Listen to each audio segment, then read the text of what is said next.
नमस्कार। प्रादेशिक समाचार के साथ मैं शीला कुमारी। पहले मुख्य समाचार। प्रधानमंत्री नरेंद्र मोदी ने कहा, भारत और ऑस्ट्रेलिया के बीच व्यापार, निवेश, रक्षा, सुरक्षा, शिक्षा, नवाचार तथा विज्ञान और प्रौद्योगिकी सहित कई क्षेत्रों में उल्लेखनीय प्रगति हुई। केंद्रीय शिक्षा मंत्री ने केंद्रीय विद्यालयों की स्थापना का प्रस्ताव शिक्षा विभाग को भेजने का दिया सुझाव। कहा, विद्यालय के लिए जमीन उपलब्ध कराना राज्यों की जिम्मेवारी। जलापूर्ति और अन्य शहरी संसाधनों को मजबूती प्रदान करने के लिए अटल नवीकरण और शहरी परिवर्तन मिशन अमृत 2 के लिए झारखंड की 100% योजनाओं को केंद्र सरकार ने स्वीकृति प्रदान की। और मुख्यमंत्री हेमंत सोरेन के निर्देश के बाद झारखंड पुलिस ने जवानों के कॉमनवेल्थ गेम्स कैंप 2022 के चयन शिविर में भाग लेने का आदेश जारी किया। और समाचार से पहले एक जरूरी संदेश। श्रोताओं से अपील है कि कोविड से सुरक्षित रहने के लिए कृपया इन 4 सरल उपायों का पालन अवश्य करें। पूर्ण टीकाकरण कराएं, मास्क पहनें, 2 गज की सुरक्षित दूरी बनाए रखें, हाथ और चेहरा साफ रखें। और अब समाचार विस्तार से।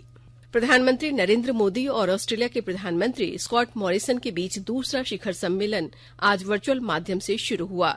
ये सम्मेलन द्विपक्षीय संबंधों के साथ साथ कई अहम मुद्दों को मजबूती प्रदान करेगा। इस मौके पर ऑस्ट्रेलिया के प्रधानमंत्री ने सम्मेलन में कहा कि समय के साथ दोनों देशों के बीच संबंध गहरे होते चले गए। वहीं प्रधानमंत्री नरेंद्र मोदी ने कहा कि सम्मेलन के माध्यम से दोनों देशों के बीच संरचना की मजबूत व्यवस्था तैयार होगी। उन्होंने कहा कि पिछले कुछ वर्षों में दोनों देशों के बीच विभिन्न क्षेत्रों में उल्लेखनीय प्रगति हुई। उन्होंने कहा कि दोनों देशों के बीच व्यापार और विनिवेश, रक्षा और सुरक्षा, शिक्षा और नवाचार, विज्ञान और प्रौद्योगिकी सहित कई क्षेत्रों में घनिष्ठ सहयोग हो रहा है। श्री मोदी ने कहा कि अति आवश्यक खनिज, जल प्रबंधन, नवीकरणीय ऊर्जा और कोविड-19 के क्षेत्र में अनुसंधान जैसे कई अन्य क्षेत्रों में भी द्विपक्षीय सहयोग तेजी से बढ़ा है। पिछले कुछ वर्षों में हमारे संबंधों में उल्लेखनीय प्रगति हुई है।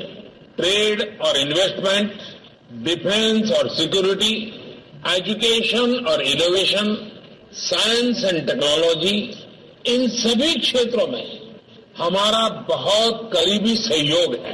कई अन्य क्षेत्र जैसे critical minerals, water management, renewable energy, कोविड-19 रिसर्च में भी हमारे बीच कोलैबोरेशन तेजी से बढ़ा है। साइबर और क्रिटिकल एंड इमर्जिंग टेक्नोलॉजीज में हमारे बीच बेहतर सहयोग अनिवार्य है। हम जैसे समान मूल्यों वाले देशों की यह जिम्मेदारी है कि इन उभरती टेक्नोलॉजी में उचित वैश्विक मापदंड अपनाए जाएं। ये शिखर सम्मेलन दोनों देशों के आपसी संबंधों और क्षेत्रीय तथा अंतर्राष्ट्रीय मुद्दों में निकट सहयोग का महत्व दर्शाती है। केंद्रीय शिक्षा मंत्री धर्मेंद्र प्रधान ने आज लोकसभा में केंद्रीय विद्यालयों में सांसद कोटे के तहत सीटों की संख्या बढ़ाने के बारे में पूछे गए सवाल के जवाब में कहा कि पूरे देश में केंद्रीय विद्यालयों की स्थापना केंद्र सरकार के कर्मचारियों की सुविधा के लिए की गई थी। केंद्रीय विद्यालय खोले जाने पर उन्होंने कहा कि इसका प्रस्ताव शिक्षा विभाग को भेजे जाएं और उसके लिए जमीन उपलब्ध कराने की जिम्मेदारी राज्य सरकारों की होगी।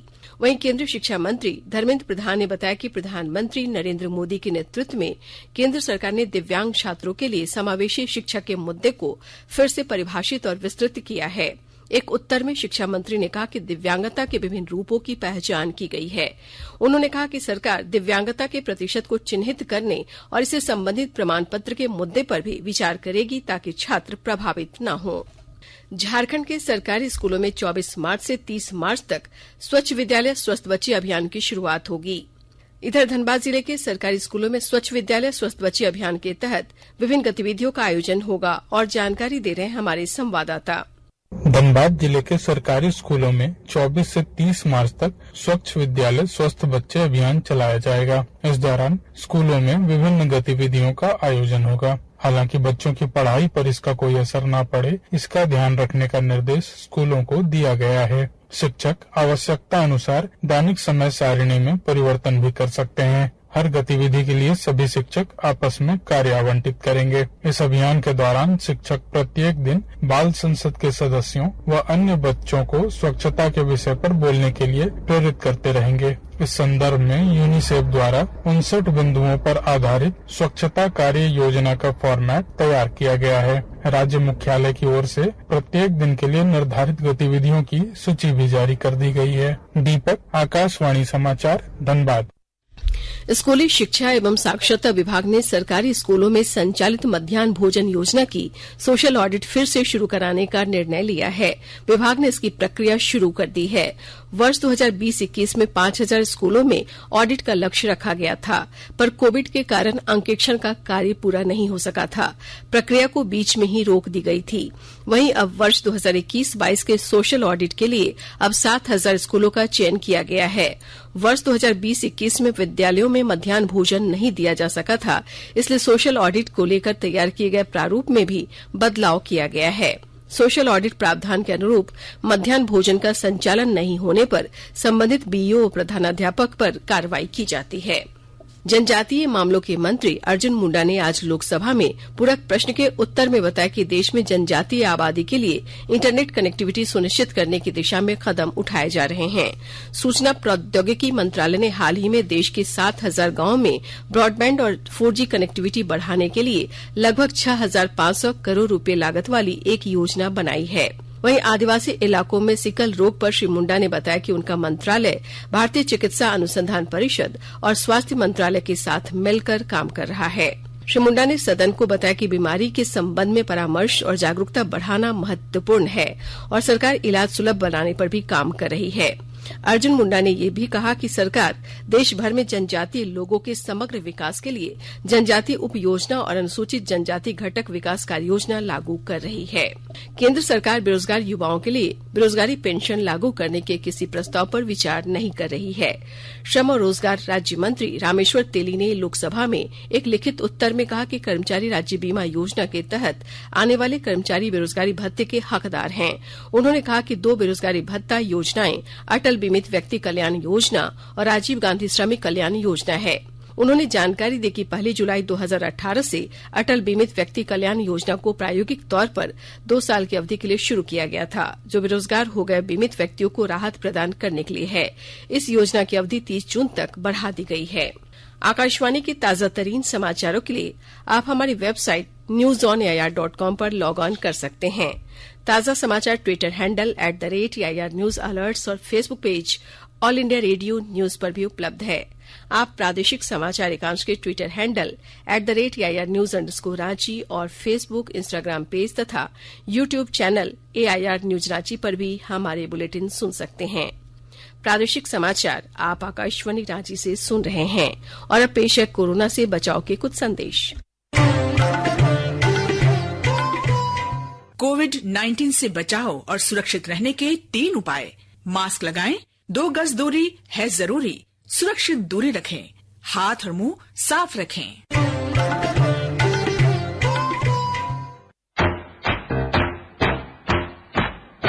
चलो मिलकर एक शुरुआत करें, चलो एक फैसला आज करें, मास्क नहीं तो टोकेंगे, कोरोना को रोकेंगे, चलो एक वादा करते हैं, चलो कुछ वादा करते हैं, मास्क नहीं तो टोकेंगे, कोरोना को रोकेंगे। भारत सरकार द्वारा जनहित में जारी।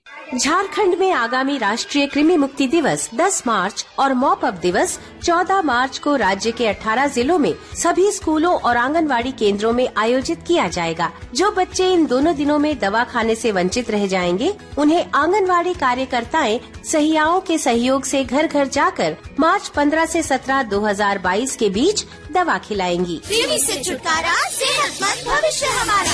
राष्ट्रीय स्वास्थ्य मिशन झारखंड द्वारा जनहित में जारी। प्रादेशिक समाचार में आपका एक बार फिर से स्वागत है। देश के 500 शहरों में जलापूर्ति और अन्य शहरी संसाधनों को मजबूती प्रदान करने के लिए अटल नवीकरण और शहरी परिवर्तन मिशन अमृत 2 के लिए राज्य सरकार की 100% योजनाओं को केंद्र सरकार ने स्वीकृति प्रदान कर दी है। पहले चरण में कुल 6 राज्यों ने प्रस्ताव भेजा था, जिसमें झारखंड पहला राज्य है जिसकी सभी योजनाओं को सबसे पहले स्वीकृति मिली है। इन योजनाओं की स्वीकृति से प्रदेश के 16 नगर निकायों की जलापूर्ति व्यवस्था दुरुस्त होगी। अमृत 2 के लिए राज्य सरकार की ओर से भेजी जाने वाली योजनाओं के चयन के लिए माननीय मुख्यमंत्री हेमंत सोरेन के मार्गदर्शन में मुख्य सचिव सुखदेव सिंह की अध्यक्षता में राज्य स्तरीय संचालन समिति का गठन किया गया है। मुख्यमंत्री शहरी क्षेत्र के हर घर तक नल से पेयजल आपूर्ति को लेकर संवेदनशील है। राज्य को अमृत 2 के तहत 1178 करोड़ रुपया केंद्र के अंशदान राशि के रूप में प्राप्त है। अमृत 2 के तहत लाभान्वित होने वाले नगर निकाय हैं रामगढ़, सिमडेगा, लोहरदगा, गुमला, जामताड़ा, बरहरबा, बड़की सरैया, बचरा, छतरपुर, हरिहरगंज, वंशीधर, धनवार, महगामा, डोमचांच, कपाली और विश्रामपुर। जमशेदपुर की बागबेड़ा वृहद ग्रामीण जलापूर्ति योजना के अधर में लटकने के बाद ग्रामीणों ने बागबेड़ा से दिल्ली के लिए 93 दिनों की पदयात्रा शुरू की है। महिलाओं ने भी आंदोलन का समर्थन किया है। हमारे संवाददाता ने बताया कि बागबेड़ा वृहद ग्रामीण जलापूर्ति योजना की आधारशिला 2015 में तत्कालीन मुख्यमंत्री रघुवर दास ने रखी थी। इस योजना को 2018 तक पूरा हो जाना था। 237 करोड़ की लागत वाली इस योजना में 211 करोड़ रुपए खर्च हो जाने के बावजूद ये धरातल में नहीं उतर पाई। बागबेड़ा महानगर विकास समिति के अध्यक्ष सुबोध झा ने बताया कि जब तक हर घर पानी नहीं मिल जाता है तब तक उनका आंदोलन जारी रहेगा। गिरिडीह जिले में कई हेक्टेयर वन क्षेत्र में आग लगी हुई है, लेकिन वन को बचाने की दिशा में कोई पहल नहीं की जा रही है। ग्रामीण महुआ चुनने के लिए घने वन क्षेत्र में आग लगा देते हैं। जिले के बिरनी गिरिडीह मुख्य मार्ग स्थित टोला हरकटो, कसियोटी जंगल और गिरिडीह डुमरी पथ पर लतकटो के पास आग लगा दिया गया है। इससे जंगल को नुकसान तो हो ही रहा है, साथ ही जीव जंतु को भी नुकसान पहुंच रहा है। अमृत महोत्सव के तहत आकाशवाणी के साप्ताहिक क्विज में आइए आप भी शामिल हों। आजादी के 75 वर्षों का पर्व अमृत महोत्सव प्रत्येक बुधवार शाम 7 बजे प्रसारित होने वाले प्रादेशिक समाचार के दौरान पूछे गए प्रश्न का सही उत्तर देने वाले एक प्रतिभागी इनाम का हकदार होगा। इसके लिए सुनते रहें आकाशवाणी रांची का प्रसारण।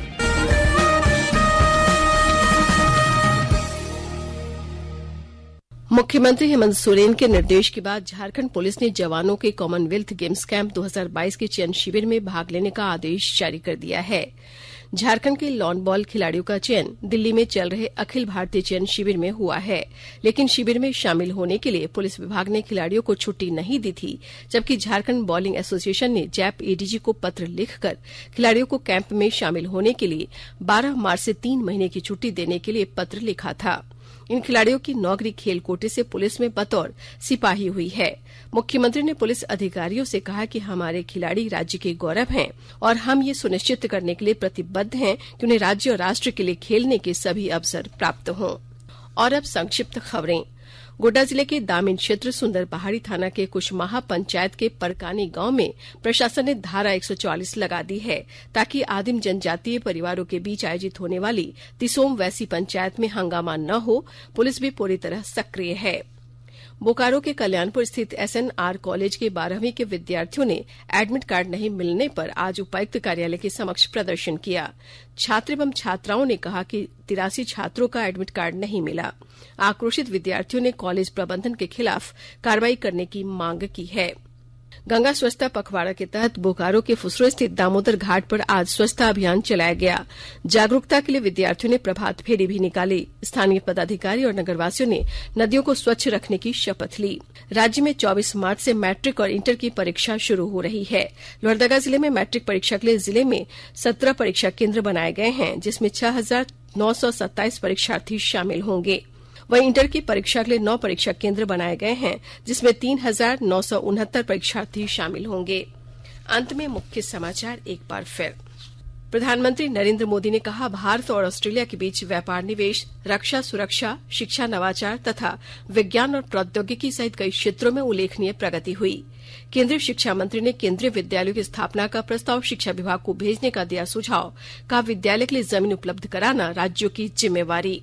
जलापूर्ति और अन्य शहरी संसाधनों को मजबूती प्रदान करने के लिए अटल नवीकरण और शहरी परिवर्तन मिशन अमृत 2 के लिए झारखंड की 100% योजनाओं को केंद्र सरकार ने स्वीकृति प्रदान की। और मुख्यमंत्री हेमंत सोरेन के निर्देश के बाद झारखंड पुलिस ने जवानों के कॉमनवेल्थ गेम्स कैंप 2022 के चयन शिविर में भाग लेने का आदेश जारी किया। इसके साथ ही आकाशवाणी रांची से प्रादेशिक समाचार का ये बुलेटिन समाप्त हुआ। नमस्कार।